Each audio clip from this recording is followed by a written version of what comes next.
അളിയനിന്റെ കല്യാണം കഴിക്കുന്ന പ്രശ്നമായോ? ഒന്നും പറയണ്ടല്ലേ, അവളൊരു സൈക്കോ ആണെന്ന്. സൈക്കോയോ?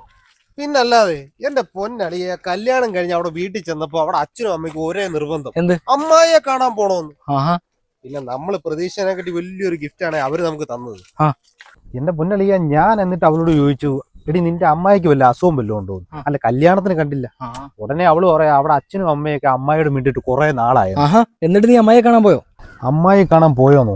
എന്റെ പൊന്നളിയ, അമ്മായി നമ്മൾ ഉദ്ദേശിക്കുന്ന ടീമൊന്നുമല്ല, പണ ടീം അളിയ, ഹെവി എന്ന് വിചാരിച്ചാ ഞാൻ പോയത്. എന്റെ പൊന്നളിയ, പോകുന്ന വഴിക്ക് പകുതി വഴിയായപ്പോ ഇവക്കും കറക്റ്റ് വഴി അറിയത്തില്ല. അവസാനം ഞങ്ങൾ ഒരു ഊടുവഴിയൊക്കെ കയറി എങ്ങനെയൊക്കെ ഒരു വീട്ടുമുറ്റത്ത് ചെന്ന് കയറി കൊടുത്തു.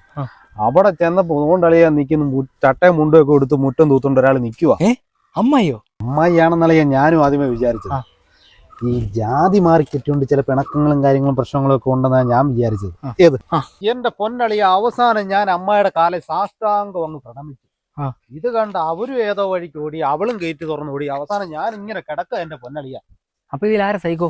സംശയം എന്താ, അവള് തന്നെ സഹിക്കോ, ഓടിഞ്ഞവള്.